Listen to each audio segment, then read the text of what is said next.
네, 오늘 좀 드릴 말씀이 많기 때문에 바로 좀 출발을 하도록 하겠습니다. 요런 거는 뭐 이제 적중 예시에 대한 문제인데요. 자, 일단 제가 지금 저희 반 정규반 친구들 같은 경우에는 매일 좀 같이 좀 이렇게 문자를 받고 있는데, 어머님들께서 가장 많이 질문하신 것 중에 하나가 내신이에요. 근데 이제 결론만 일단 먼저 말씀을 드릴게요.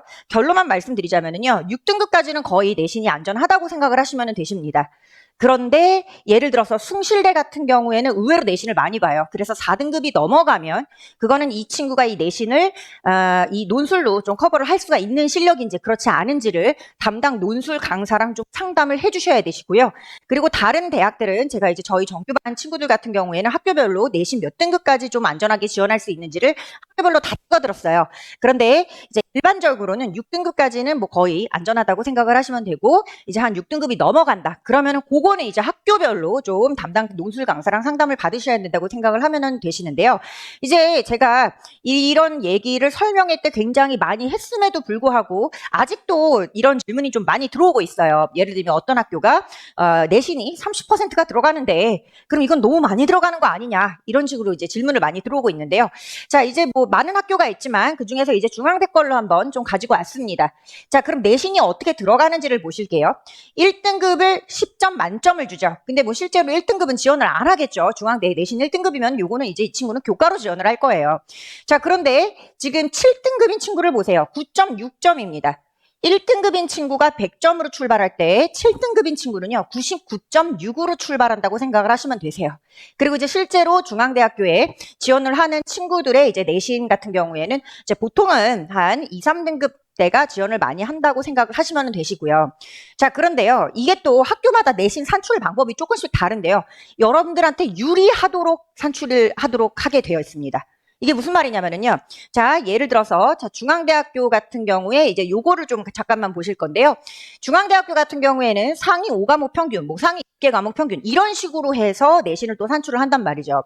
그러면 어떤 친구가 전 과목이 뭐 4등급이었어요. 그런데 중앙대식으로 또 내신을 산출을 하면은 2등급이 나온다는 거예요.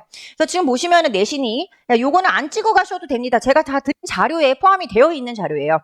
예, 그리고 요거는 이제 뭐 실제로 학교 입학처 홈페이지를 가면은 직접 다 보실 수가 있는 자료입니다.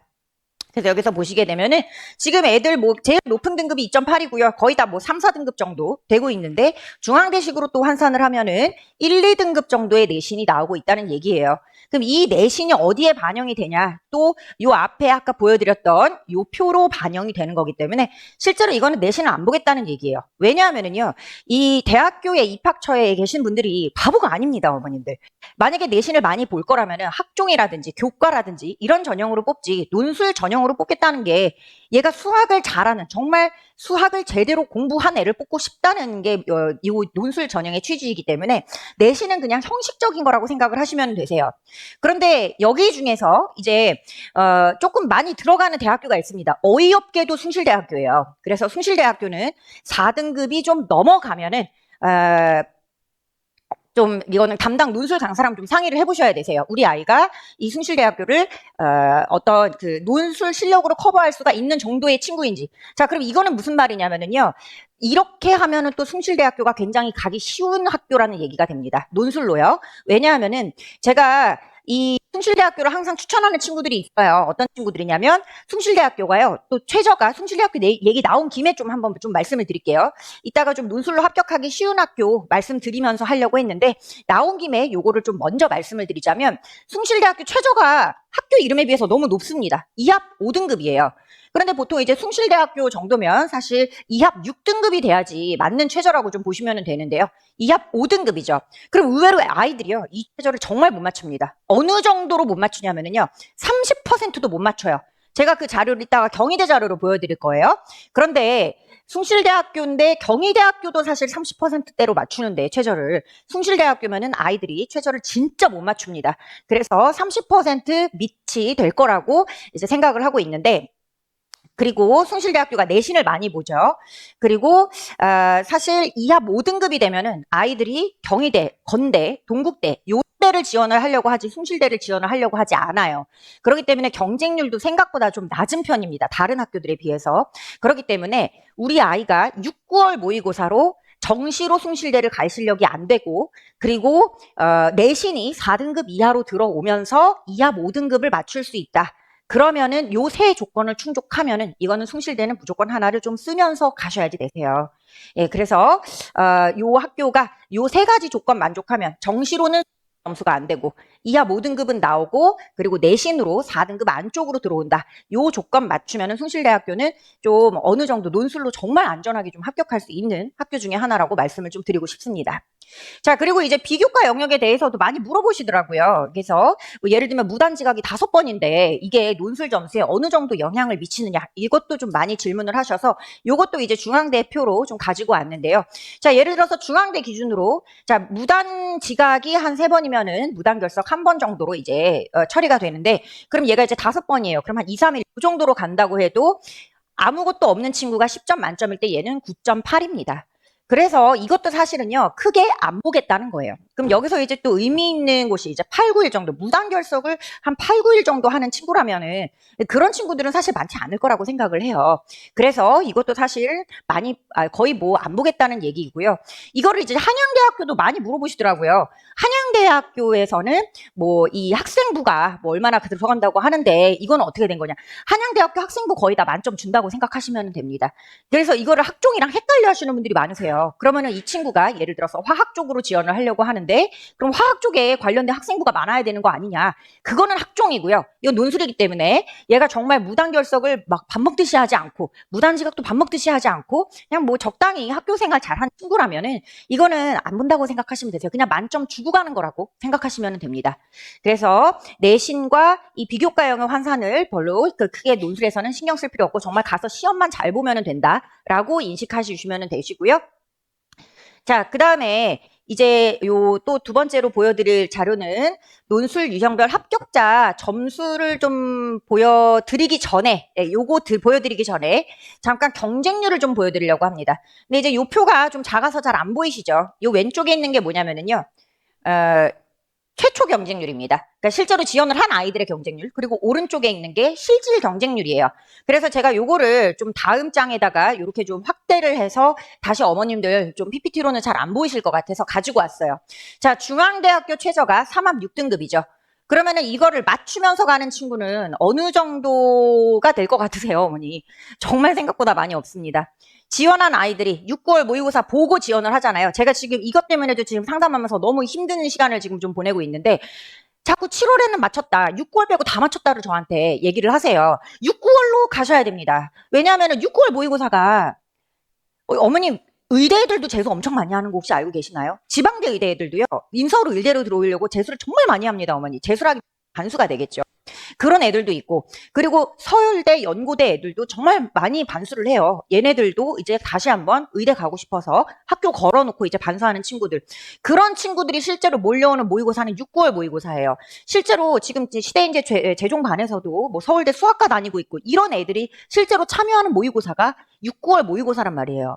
그런데 7월, 뭐 4월 뭐 이런 모의고사는 고3 애들끼리만 경쟁을 하는 거기 때문에 거기에서 얻은 등급은요. 사실 그냥 어느 정도를 확인할 수 있는 지표 정도로는 쓸 수 있어도 6, 9월 모의고사를 기준으로 하셔야 됩니다.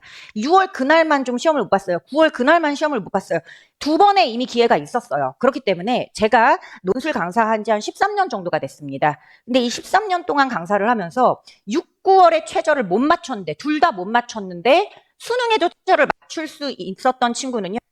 100명 중에 한두 명이었어요. 물론 우리 아이가 그 100명 중에 한두 명이 될 수도 있겠죠. 그렇지만 이건 너무 낮은 확률입니다. 그래서 가능하면 6, 9월 둘 다 최저를 맞춘 학교를 지원을 해주시는 게 맞고요. 그리고 6월에는 못 맞췄는데 9월에는 맞췄으면 그거는 굉장히 지원해 볼 만합니다. 근데 6월에는 맞췄는데 9월에는 못 맞췄어요. 이거는 제가 쓰라 말아 할 수는 없어요. 이거는 좀 소신껏 지원을 해주시는 게 맞고 6, 9월을 둘 다 못 맞췄으면 지원을 안 하시는 게 맞습니다. 그리고 6, 9월 둘 다 맞췄으면 당연히 지원을 하셔도 괜찮고요. 자, 그래서 이게요. 중앙대학교 3합 6등급이죠. 근데 경쟁률 어떻게 떨어지는지 보실게요. 왼쪽에 있는 게 실제로 지원했던 아이들의 경쟁률입니다. 그래서 지금 보시면 이제 과별로 이렇게 쭉 돼 있다고 생각을 하시면 되는데 54대 1에서 10대 1로 떨어지고 있어요. 이거는 그러면은 아이들 중에서요. 80%가 넘는 학생들이 최저를 못 맞춘 겁니다. 그래서 이 정도로 아이들이 최저를 못 맞춰요, 어머니. 그래서 논술도요, 왜 내 주변에 합격한 아이들이 많이 없냐면은요, 일단 솔직히 말씀드려서 수시 전형은요, 6개 중에 내가 6개 다 최저를 맞춰도 제대로 논술 원서를 쓰지 못했을 경우에는 6개 일반적으로 다 떨어지는 게 이 수시 전형입니다. 그런데 지금 너무 많은 친구들이요. 사실 6개 중에 한 3, 4개를 최저를 못 맞춰서 시험도 못 보러 가고 있어요. 이게 현실이거든요. 그런데 이제 이 친구들이 다 이런 마음으로 지원을 한단 말이에요. 6, 9 얼마 못 봤어. 다른 때는 어제도 이제 상담하면서 나온 얘기예요. 이제 다른 캠퍼스에서 상담을 하는데 이제 9월달 모의고사에 국어가 5등급이 나온 친구가 6, 9월 빼고는 다 1등급이었다는 거예요. 그러면은 그럼 얘는 그러면은 이 국어가 평가원에서 제출하는 그 방향에 맞지 않는다는 거잖아요. 평가원에서 제출하는 6, 9월을 반드시 기준으로 삼아 주셔야 되는데 이제 자기는 다른 모의고사에서는 내가 1등급이 나왔었는데 이거를 자꾸 저한테 주장을 하고 싶다는 얘기예요. 너무 많은 친구들이 그리고 너무 많은 부모님들께서 이런 오류에 좀 빠져 계시는데 6, 9월을 반드시 기준으로 삼아 주셔야지. 그렇지 않으면 이제 이 좋은 경쟁률이 나올 수 있도록 도와주는 거예요. 좋은 경쟁률을 뚫을 수 있는 사람이 되어야지 이게 나오도록 도와주시면 절대 안 됩니다. 그래서 제가 항상 이거를 1년 내도록 말씀을 드려요. 제발 6개월 때 최저 맞춘 학교만 지원을 하셔야 된다. 그렇지 않으면 지금 54대 1에서 10대 1까지 떨어지는 이 경쟁률을 맞춰주는 사람이 되는 거예요. 그래서 지금 뭐 보시면은요. 이런 경쟁률이 뭐 여기도 뭐 52대 1에서 10대 1로 떨어지고 있고 또 여기에도 뭐 65대 1에서 11대 1로 떨어지고 있죠. 이건 정말 저런 식으로 되어서는 사실 안 되거든요. 그래서 이 좋은 경쟁률을 뚫고 합격할 수 있도록 가능하면 6, 9월에 둘 다 최저 맞춘 학교 혹은 9월이라도 좀 최저를 맞춘 학교로 지원을 해 주시라는 말씀을 꼭 좀 드리고 싶습니다. 자, 그러면은 이게요. 저기 중앙대학교는 4등급이라서 그런 거 아니냐. 자, 그럼 이하 5등급인 경희대학교 자료를 좀 보여드리도록 할게요. 이제 경희대학교랑 또 비슷한 데가 어디냐. 동국대학교, 이화여자대학교, 그리고 건국대학교입니다. 그래서 둘 다 이제 이하 5등급인데 이게 이대의 경우에는 조금 더 빡세요. 왜냐하면은 이 수학을 좀 의무적으로 포함해줘야 되는 이런 체제를 가지고 있기 때문에 자 그런데 지금 여기도 보시면은요, 요 경쟁률 경희대 지금 12페이지 보면서 가시면 됩니다. 최저 충족률, 요 최저 충족률을 좀 보실게요. 지금 보시면은요, 뭐 지금 50%가 안 되고 있어요. 이하 5등급이죠. 그러면 하나가 2등급, 하나가 3등급이 나오면 돼도 불구하고 아이들이요 최저를요.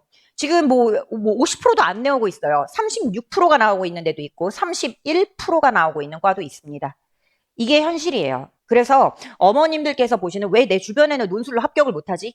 거의 최저를 못 맞춰서 시험을 못 보러 가는 아이들이 대부분이라고 생각을 해주시면 되세요. 왜냐하면은요, 그러면은 이 결과를 볼 때, 그럼 이하 5등급인 학교를 지원한 친구들의 대략적으로 한 60% 정도는 최저를 못 맞춘다는 얘기잖아요. 그러면 어머님께서 보신 애들 중에 한 진짜 이 이하 5등급인 지원을 학교를 지원한 친구는 한 40% 정도는 떨어진 친구가 있다면 40% 정도는 진짜 논술을 못 봐서 떨어진 거고 60%가 사실은 최저를 못 맞춰서 떨어진 친구들입니다. 그래서 제가 최저를 꼭 맞출 수 있는 학교에 지원을 하셔야 된다. 이 얘기를 오늘 꼭 해드리고 싶었어요. 아직 지원하기 전이니까요. 자, 그래서 지금 여기도 경쟁률을 보시면은 뭐 식품영양학과의 경우에 43대 1에서 15대 1로 떨어지고 있습니다. 실질 경쟁률이. 그리고 또 말도 안 되는 경쟁률 있죠. 여기 환경공학과도 24대 1에서 5대 1로 떨어지고 있어요. 이거는 정말 말도 안 되는 경쟁률입니다. 이건 학종으로 봐도 정말 말이 안 되는 경쟁률이에요. 그래서 일단 내가 만약에 우리 아이가 최저가 나온다. 그러면은 최저가 있는 학교로 지원을 하셔야 됩니다. 이렇게 좋은 경쟁률에서 시험을 볼 수 있도록 최저가 나오는 친구들이라면 반드시 최저가 있는 학교에 지원을 하시고 그리고 또 어머님께서 저한테 이런 질문을 가끔 하세요. 그러면은 우리 아이가 6, 9월 최저 다 안 나왔는데 최저 안 나온 최저가 없는 학교에 지원을 하면은 너무 경쟁률이 높잖아요 라고 말씀하시는데 아니 최저를 못 맞추면은 그 경쟁률 애도 못 들어갑니다. 그래서 그 최저를 못 맞추면은 이거는 정말 그냥 최저가 없는 학교들로 지원을 하시거나 최저가 요새 좀 많이 낮은 학교들이 있죠. 그런 학교들로 지원을 해야 된다고 꼭 말씀을 드리고 싶어요. 자, 그리고 이제 또 다른 거를 좀 보여드릴 건데요. 잠시만요. 이 합격 점수에 대해서 좀 말씀을 드리고 싶어요.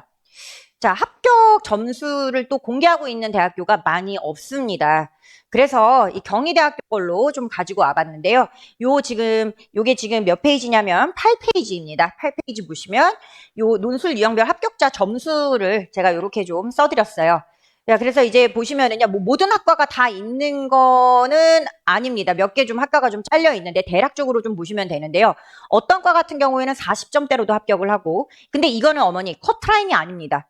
합격자 평균 점수예요. 그 얘기는 실제 커트라인은 한 5점에서 10점 정도가 더 내려간다고 생각을 해주시면 되세요.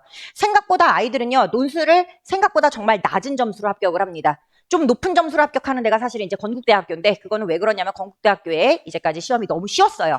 그런데 이제 올해는 건국대학교가 이제 작년까지만 해도 뭐 이제 미적에서 이제 주로 문제를 냈었는데, 올해는 확통이랑 그리고 기하에서도 낸다고 하니까 올해는 조금 건대가 좀 합격이 좀 합격 커트라인이 조금 더 내려갈 것 같기는 한데요. 어쨌든 이제 학교별로 조금 커트라인이 좀 많이 높다고 생각되는 학교는 사실 문제가 쉽게 나온 학교입니다.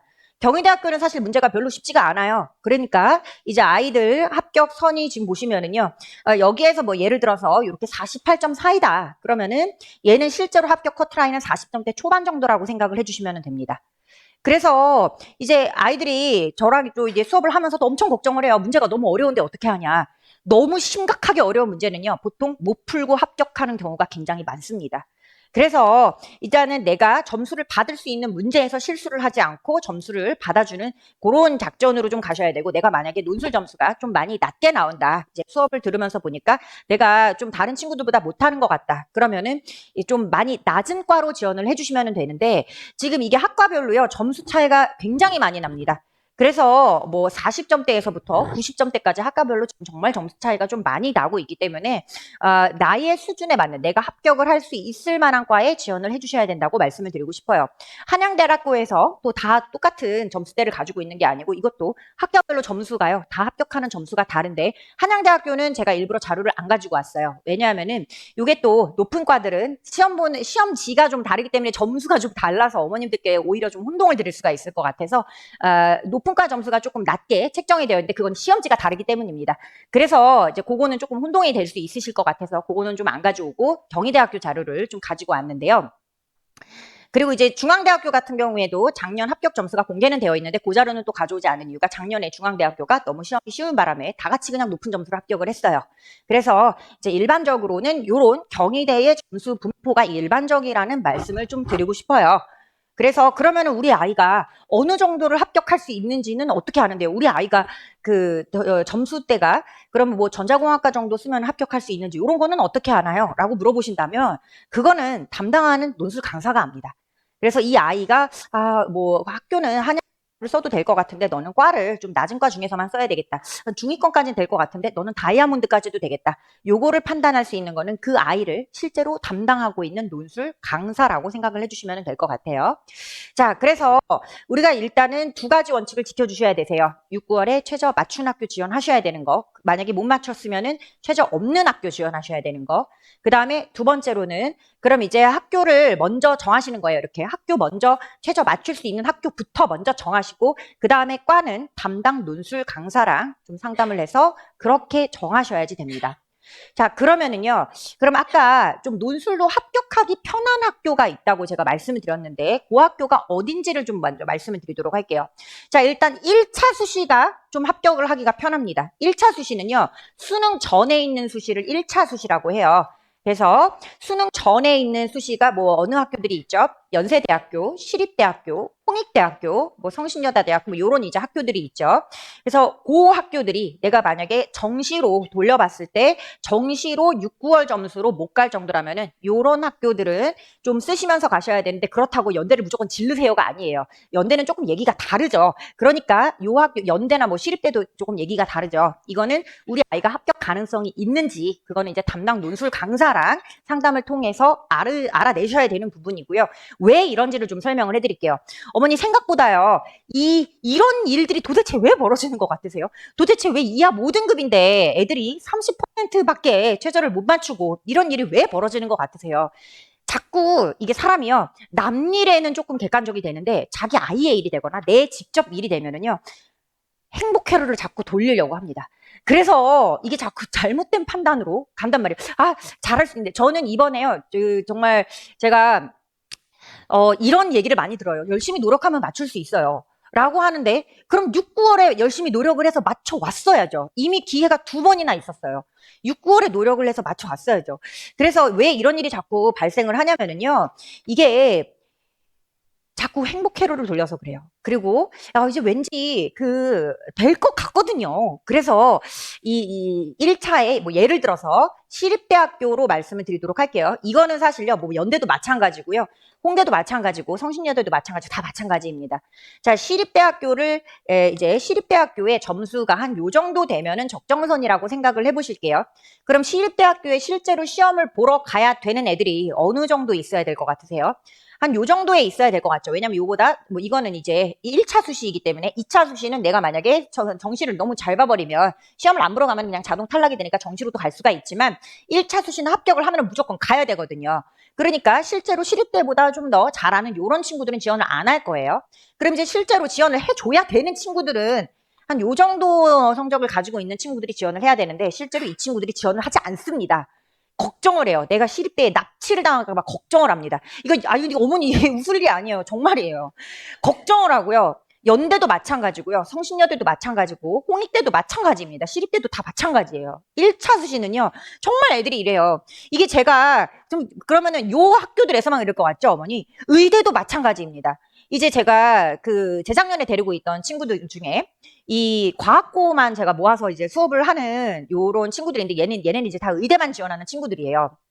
다 너무 잘하는 친구들이지만 이게 또 의대 기준으로 봤을 때 의대 정원보다 의대 논술을 실제로 의대급만큼 하는 애들이 더 많단 말이죠. 그러면 이거는 이제 사실 가리지 않고 좀 지원을 해줘야 되는데 이게 또 그 위에서도 어머님들께서는 또 걱정을 하십니다. 뭘 걱정을 하셨냐? 제가 이제 어떤 우리 서울과학고 다니는 친구가 있었는데 이제 이 친구가 제발 좀 연대 치대를 좀 썼으면 좋겠는 거예요. 논술로. 근데 어머니께서 그래도 의대를 가고 싶은데 치대는 좀 이라고 하시더라고요. 그래서 이거는 사실 어떻게 될지 모르기 때문에 제 생각에는 그냥 연대 치대를 지원을 해보시는 게 좋을 것 같다라고 설득을 했는데 아이는 설득했는데 어머니께서 설득이 안 됐어요. 치대는 죽어도 어머니께서 그래도 의대를 보내고 싶다고 하시더라고요. 근데 저는 불안한 거예요. 왜냐하면은 이게 정말 그 정도 급이 되면은요, 운도 따라줘야 됩니다. 왜냐면 얘가 정말 너무 심각하게 수학을 잘하는 애는 맞는데 문제는요, 이런 애들이요, 정원보다 많아요.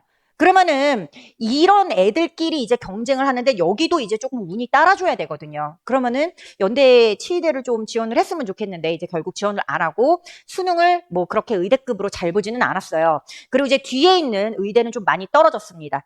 그래서 이제 어딜 갔냐? 서울대, 공대를 갔어요. 그럼 이제 저는 그러면은 서울대, 공대냐, 연대, 치대냐, 물론 사람마다 조금 관점이 다를 수는 있겠지만 저는 연대, 치대라고 생각을 해요. 그리고 이제 이런 일들이 실제로 이런 식으로 정말로 벌어집니다, 어머니. 그래서 그럼 이쪽에 있는 친구들이 지원을 해야 되는데 실제로 1차 수시에 지원을 하는 친구들은 한 이쪽에서 지원을 해요. 왜냐면 얘네들이 진짜로 걱정을 해요. 자기가 납치당할까 봐 정말로 심각하게 걱정을 합니다. 그래서 이 정시 점수를 좀 시뮬레이션을 돌려보셔야지 되세요. 그래서 뭐 아마 제가 알기로는 메가스터디 홈페이지에 들어가면 이 뭐 시뮬레이션 돌려볼 수 있는 프로그램도 있고 학교 선생님이랑 상담을 해도 되고 이제 오히려 논술 강사들 같은 경우에는 논술에 대해서는 굉장히 빠삭하게 알고 있는데 정시에 대해서는 잘 모르고 있는 경우가 굉장히 많습니다. 예, 저도 사실 그래요. 그래서 제가 정확하게 이 정시로 어느 정도 될 것 같다라는 판단을 내려드릴 수 없습니다. 못하는 거는 솔직하게 못한다고 말씀을 드려요. 학교 선생님 그리고 이제 각종 시뮬레이션을 돌려볼 수 있는 사이트들이 있을 거예요. 그렇게 해서 좀 안 될 것 같다 싶으면은 요쯤에서 사실은 지원을 해주시는 게 맞고요. 자, 그러면은 요건 이제 1차 수시 얘기예요. 이건 시립대뿐만 아니라 뭐 연대, 홍대 뭐 다 마찬가지 이야기입니다. 연대도요, 합격해주면은 고마워해야 되는 친구들이 걱정을 하면서 못 쓰는 경우가 생각보다 정말 많습니다, 어머니. 정말 많아요. 그리고, 자, 이제 2차의 경우를 보실게요. 뭐 예를 들어서 이제 어느 학교를 좀 예로 들어볼까요? 성균관대를 좀 예로 들어보도록 할게요. 자, 그럼 예를 들어서 이제 성균관대예요. 그럼 여기에 실제로 시험을 보러 가는 애들은요, 여기에서부터 여기까지 아니고요. 요건 이제 최저를 못 맞춰서 못 보러 갑니다. 여기에서부터 요 정도가 시험을 보러 갑니다. 이거는 왜 그러냐면은요, 실제로 굉장히 잘하는 친구들, 그럼 얘네들은 왜 성균관대를 지원을 한 거냐? 또 되게 잘하는 친구들 중에서요, 자기가 수능을 망칠까봐 무서운 애들이 되게 많아요. 그러면은 내가 만약에 정시를 평소대로 6, 9월대로 굉장히 잘 봐버리면 성균관대 시험 안 보러 가면 그만이거든요.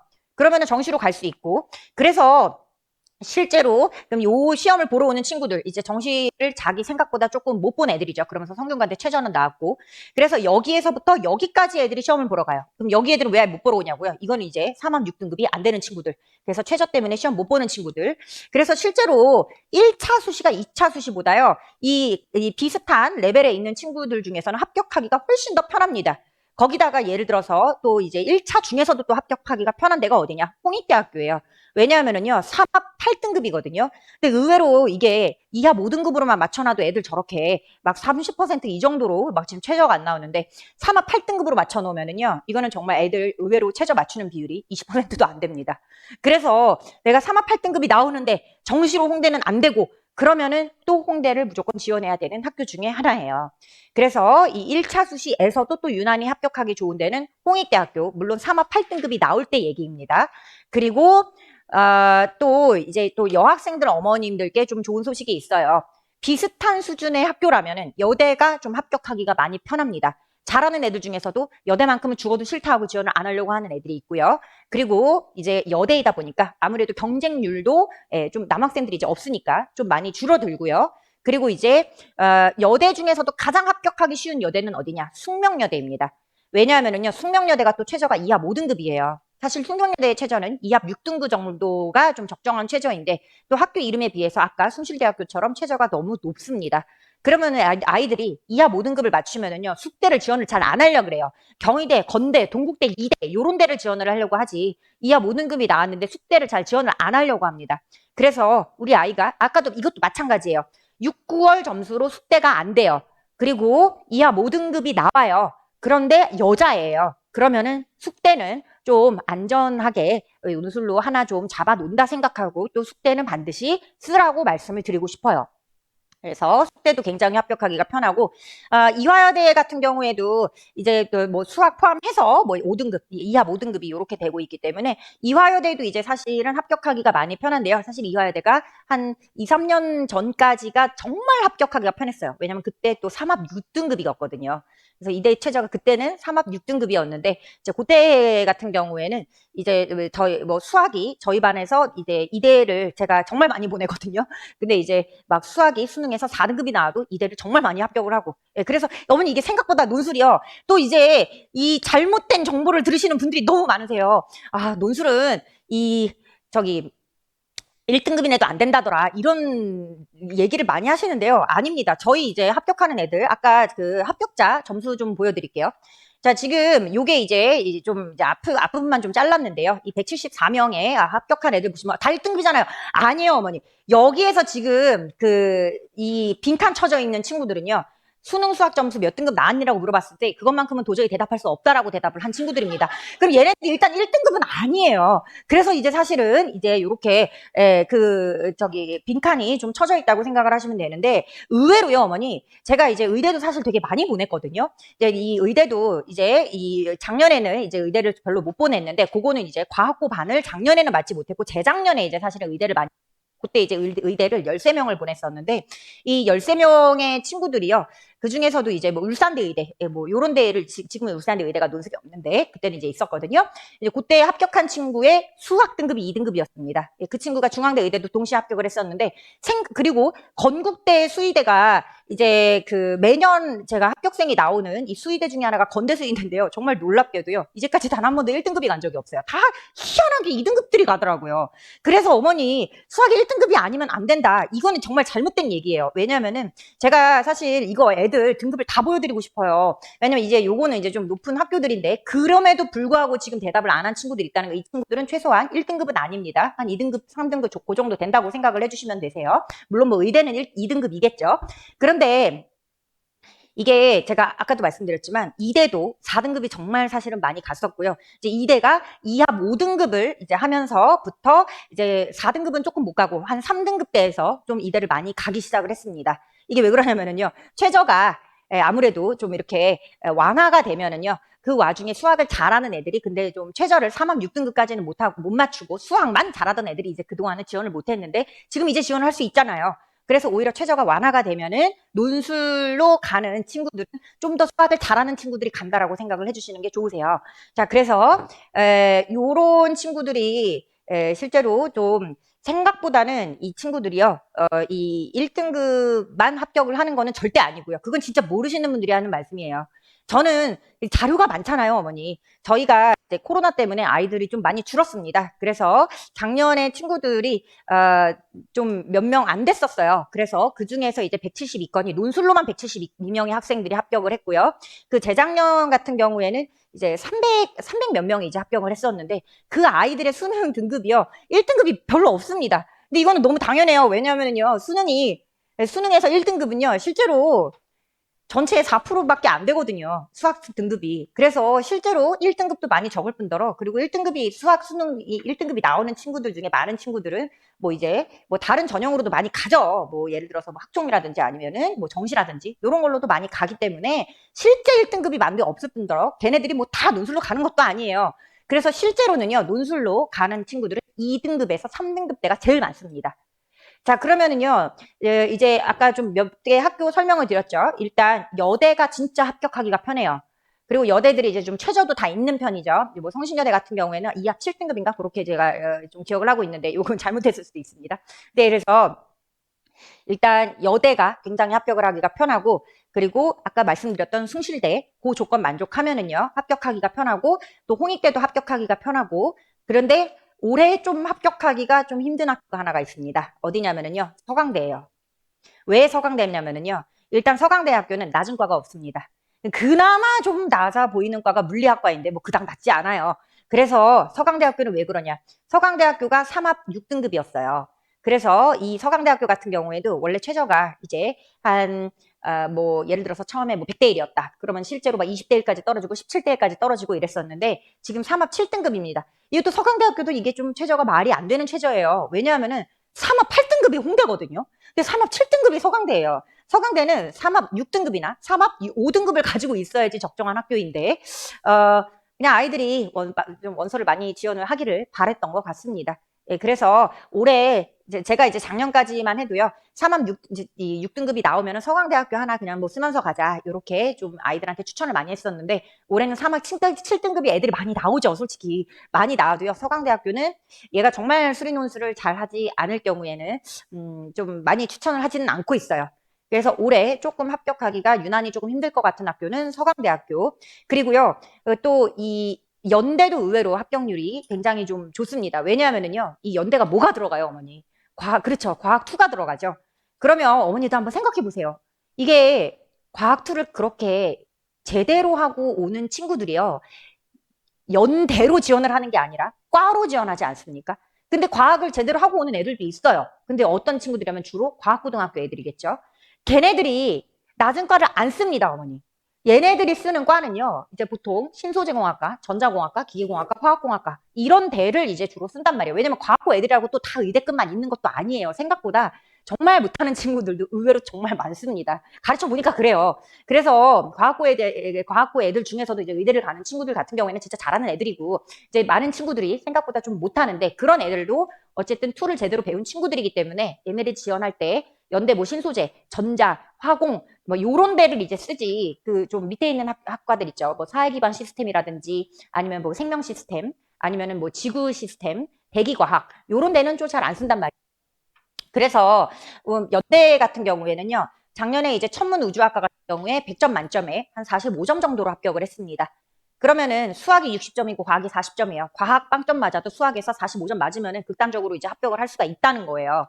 그런데 이게 과가 올라가면 그렇지 않습니다. 그래서 제가 연대를 지원하려고 하는 애들 중에서도요. 아무리 수학을 잘해도 지금 과학을 정말 제대로 공부하지 않았으면 높은 과는 지원하지 말라고 얘기를 해요. 그래서 만약에 우리 아이가 수학을 이것도 이제 사실은 담당 논술 강사랑 좀 상의를 해 보셔야 되죠. 수학을 진짜 잘해요. 그러는데 근데도 불구하고요. 이거는 작년 중계에서도 마찬가지였는데 제가 야 너는 연대 낮은 과를 한번 좀 써보자 이래도 애가 무서워서 지원을 못합니다. 왜냐면은 툴을 공부해야 되잖아요. 근데 이제 낮은 과의 경우에 그 툴을 제대로 공부한 애들이 얼마나 있을 것 같으세요? 우리 애만 공부를 안 한 게 아니거든요. 높은 과의 얘기에는 조금 다릅니다. 근데 낮은 과의 경우에는요. 이게 과별로 지원을 하는 거기 때문에 생각보다 많은 아이들이요. 그렇게까지 공부를 안 해요. 그래서 작년에 건축부 경쟁률이 연대가 말도 안 되는 경쟁률이 나왔죠. 연세대학교예요. 최저도 없어요. 이건 기본적으로 100대 1이 넘어가야지 맞습니다. 그런데 건축학과 경쟁률이 17대 1이었어요. 그럼 이건 애들이요. 과투가 무서워가지고 지원을 못하는 상황이라고 생각을 해주시면 되세요. 올해도 마찬가지 상황이 연출이 될 겁니다. 그래서 이거는 이제 물론 아무나 다 지원할 수 있냐 그거는 아니에요. 수학을 좀 잘 해야 되겠죠. 그리고 만약에 정말 연대를 지원할 생각이 그래도 최신 3개년 과학 기출 정도는 풀어보고 사람들한테 좀 수소문을 하셔서 이거를 좀 그 누구라도 있는 줄 알고. 왜냐면은요, 이 과학 논술이 또 인기가 없다 보니까 개설되는 학원을 찾기가 또 힘들어요. 학림학원에서는 어떤지 모르겠어요. 지금 뭐 지구과학 논술도 지금 애들이 막 필요로 하는 애들은 꽤 있는데 이게 개설이 잘 안 돼요. 그리고 이제 메가스터디에서도 인강으로도 불려갔는데 또 개설이 다 되지는 않는다 그러더라고요. 그러면은 내가 그래도 좀 낮은 과라도 좀 합격을 하려면은 그 인강을 내가 듣고 싶어 하는 게 개설이, 뭐 생물 같은 거는 아마 개설이 될 거예요, 인강 같은 게. 근데 이제 뭐 지구과 과학이라든지 요런 거는 좀 찾기가 좀 힘드실 수 있습니다.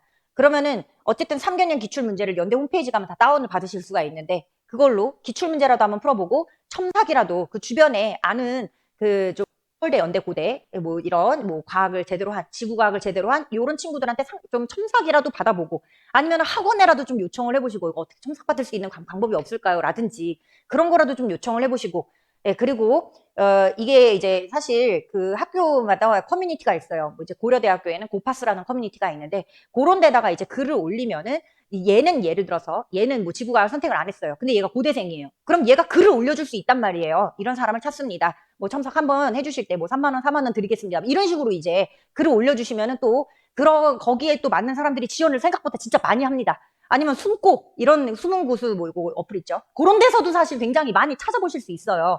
그러면은 첨삭이라도 한번 좀 받아보시고 그런 식으로 해서 좀 낮은 과는 가능성이 있단 말이에요. 얘가 과학2를 지금부터 시작을 한다고 하더라도.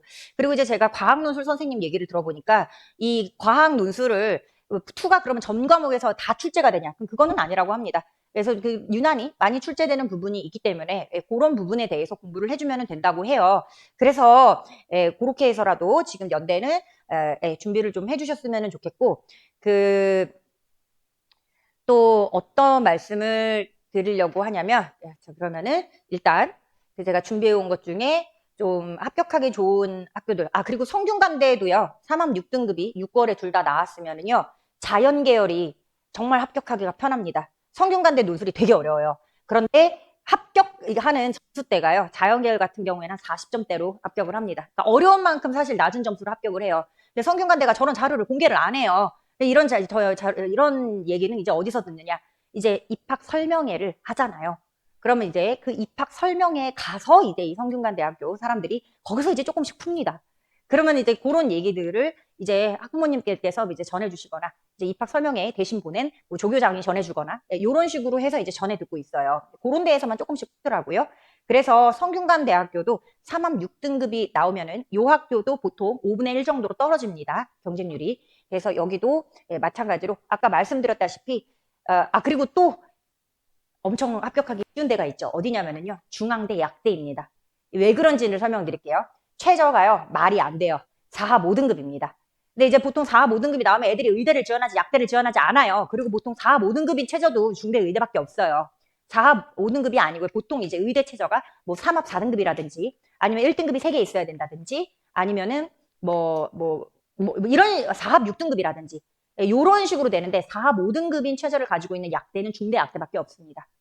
그래서 만약에 우리 아이가 4합 5등급이 나와요.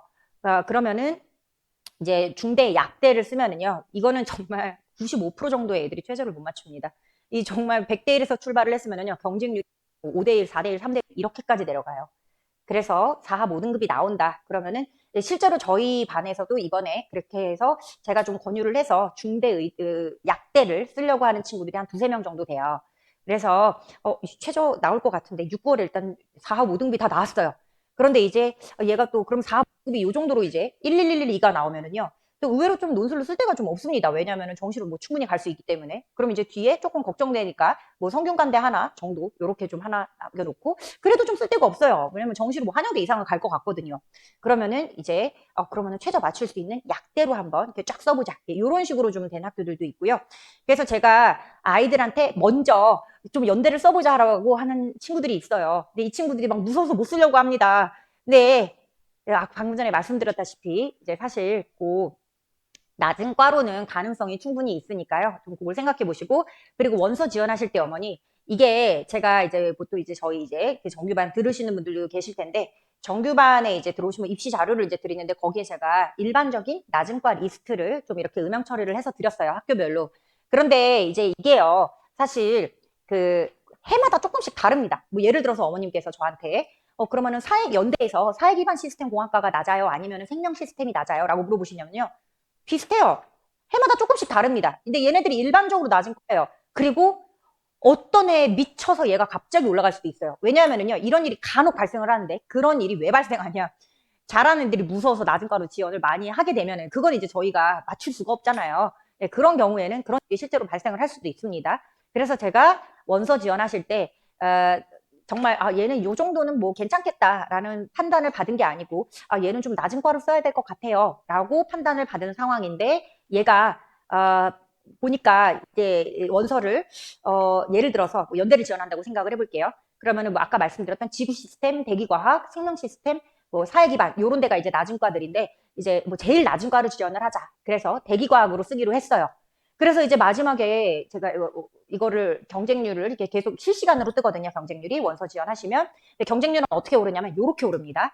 그래서 저는 마지막 날 한 30분 정도 남겨두고 지원을 하시는 거를 권유를 드려요. 낮은 과를 지원을 할 생각이라면. 왜냐하면은 그럼 이 낮은 과 중에서도 경쟁률이 굉장히 차이가 많이 난 때가 있어요. 내가 지원하려고 하는 데는 지금 70대 1인데 옆에 있는 과도 낮은 과라고 했는데 여기는 40대 1이에요. 그럼 옆에 있는 과를 지원을 하셔야 돼요. 그래서 근데 이게 초창기에는 아닙니다. 초창기에는요, 뭐 몰라요. 경쟁을 봐서는 이게 정말 이렇게 올라가거든요. 그래서 이제 제가 추천을 드리는 거는 원서 마감하기 한 30분 전에 이렇게 좀 지원을 하시는 거를 권유를 드려요. 만약에 낮은 과를 지원을 해야 되는 상황이라면 그래요. 그런데 얘가 만약에 수리논술 되게 잘해요. 그래서 야 너는 화공과 써도 괜찮을 것 같다. 그럼 걔는 그냥 안심하고 화공과를 지원해도 되죠. 예, 근데 너는 조금 낮은 과 중에서도 좀 제일 낮은 과로 지원을 해야 될 것 같아. 라는 이런 판단을 받은 친구라면은 그럼 그 중에서도 그 낮은 과 중에서 마지막에 경쟁률이 제일 낮은 곳으로 지원을 하셔야 된다는 얘기예요. 예, 그래서 그렇게 생각을 해주시면 되시고 그러면 이제 오늘 제가 준비한 얘기는 거의 다 마무리가 된 것 같습니다. 자, 수리논술에 이제 뭐 자주 출제되는 영역이라고 해서 여기 이렇게 뒤에다가 보시면은 이제 뭐 이렇게 좀 정리를 해놨는데요. 이제 요거는 이제 어머님들께서 보시는 것보다 자녀분들한테 좀 주시는 게 좋으실 거예요. 그래서 이제 관련 예시 문제도 이렇게 좀 많이 좀 넣어놨어요. 이제 여기에서요. 또 많이 좀 궁금하신 것 중에 마지막으로 하나만 좀 답변 드리고 가도록 할게요. 뭐냐면은요. 확통, 기하를 어느 정도 수준으로 해야 되냐. 요게 또 이제 질문이 좀 많이 들어오시더라고요. 자, 미적은 일단 7, 80% 정도 미적으로 출제가 됩니다. 그래서 미적은 당연히 좀 정말 열심히 하셔야 돼요. 미적은 진짜 열심히 하셔야 되고 기하는요. 센의 A 단계 정도를 자유자재로 고민 없이 풀 수 있을 정도로 풀어주시면 됩니다. 기하만 지금 학교들이 물론 이거는 또 달라질 수도 있지만 그래도 기하 같은 경우에 옛날에 이제 기하를 저희가 다 같이 배우던 시절에는요. 기하만 정말 어렵게 출제가 되기도 하고 그랬었는데 요즘은 어떤 식으로 출제가 되냐면요. 예를 들어서 기하를 모르면 이 문제에 대한 접근 자체가 안 돼요. 예를 들어서 뭐 쌍곡선의 방정식을 모른다. 뭐 타원의 방정식을 모른다. 그럼 이 문제 자체가 이해가 안 돼요.